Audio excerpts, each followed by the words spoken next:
Bienvenue sur Azimut. Ici, nous parlons orientation. Retrouvez tous nos contenus et nos outils pour les parents sur azimut-orientation.com. Bonne écoute. Quelle orientation scolaire pour un enfant 10 ou TDAH? Un enfant 10 ou TDAH peut-il réussir scolairement? Peut-il suivre la voie générale, technologique ou professionnelle sans être enfermé dans une orientation par défaut? Pour de nombreux parents, ces questions deviennent une source d'angoisse dès le collège, et pour cause, les troubles 10 et le TDAH rendent l'orientation scolaire plus complexe, mais pas impossible. Alors, pourquoi c'est si délicat? Votre enfant est curieux, intelligent, parfois même passionné. Pourtant, ses résultats scolaires ne reflètent pas son potentiel. Ce décalage crée un sentiment d'injustice, puis de doute. Doute sur ses capacités, peur de l'échec scolaire, incompréhension face aux décisions d'orientation proposées. Le problème n'est pas le trouble en lui-même. Le problème, c'est l'absence d'une stratégie d'orientation adaptée. Ce qu'il faut retenir, c'est qu'un trouble n'empêche pas de réussir, mais il impose de penser autrement dans le cadre scolaire. Alors, pourquoi les enfants 10 ou TDAH décrochent souvent au collège? Au collège, les exigences augmentent. L'autonomie, l'organisation, l'abstraction sont demandées.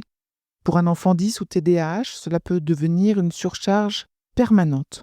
Les signes les plus fréquents constatés sont la fatigue cognitive, le stress lié à la peur de l'erreur et l'impression de ne jamais faire assez bien.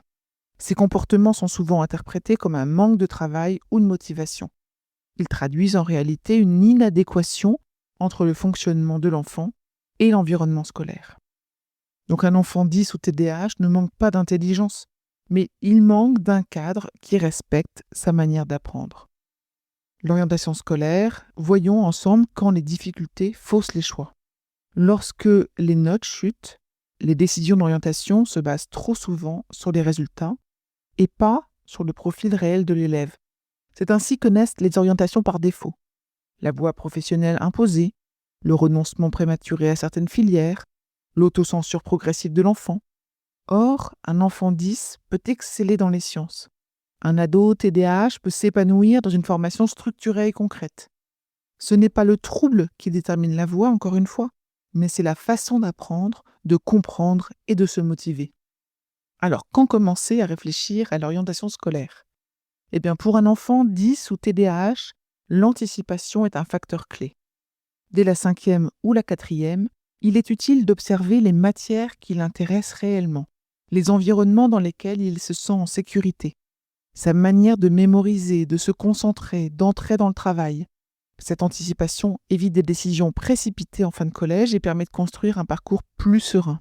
Parce que plus l'orientation est anticipée, moins elle devient source de stress et d'échec. Projetons-nous après le bac. Que font les enfants 10 et TDAH dans l'enseignement supérieur? Les études post-bac peuvent sembler hors de portée après un parcours scolaire chaotique. Pourtant, de nombreuses voies sont accessibles. Quelques filières à envisager, des BTS, des BUT, des écoles spécialisées avec des formats concrets et encadrés, l'alternance adaptée au profil dynamique et les universités avec l'aide des référents handicap. Il existe également des aides, des PAP, des aménagements spécifiques, les référents handicap dans les établissements, l'accompagnement par le Crous, les dispositifs liés à l'alternance et à l'insertion professionnelle. Parce qu'effectivement, les droits existent mais restent souvent méconnus des familles. Quelques erreurs à éviter quand on parle d'orientation scolaire. Certaines erreurs fragilisent encore davantage les jeunes concernés. Il ne faut surtout pas décider uniquement à partir des notes. Il ne faut pas minimiser l'impact du trouble. Il ne faut pas croire que l'enfant s'adaptera seul. Et il ne faut pas s'appuyer uniquement sur les conseils institutionnels. Un ado n'a pas besoin qu'on choisisse pour lui. Il a besoin qu'on l'aide à se comprendre. Alors, quelques bons repères pour construire une orientation adaptée. Une orientation scolaire réussie repose sur plusieurs piliers. L'identification des forces et des appuis internes, la prise en compte des besoins spécifiques, l'exploration de différents environnements pédagogiques et un accompagnement progressif et sécurisant. Un enfant 10 ou TDAH peut réussir dans des parcours très variés, à condition que le cadre lui corresponde. Pour de nombreuses familles, l'orientation devient un parcours du combattant, non par manque de volonté, mais par manque de repères. Un accompagnement adapté permet de restaurer la confiance, de sortir des choix par défaut, de redonner du sens au travail scolaire, et d'éviter l'accumulation des échecs. Être accompagné, ce n'est pas être assisté. C'est offrir à son enfant un cadre pour faire des choix éclairés. Il est temps de conclure. Disons que l'orientation scolaire d'un enfant 10 ou TDAH ne peut pas être standardisée. Elle doit être pensée sur mesure en tenant compte de sa singularité, de son rythme et de ses besoins. Ce n'est pas le trouble qui définit l'avenir d'un enfant, c'est la manière dont on l'aide à révéler son potentiel. Pour aller plus loin dans l'accompagnement de votre enfant, rendez-vous sur azimut-orientation.com.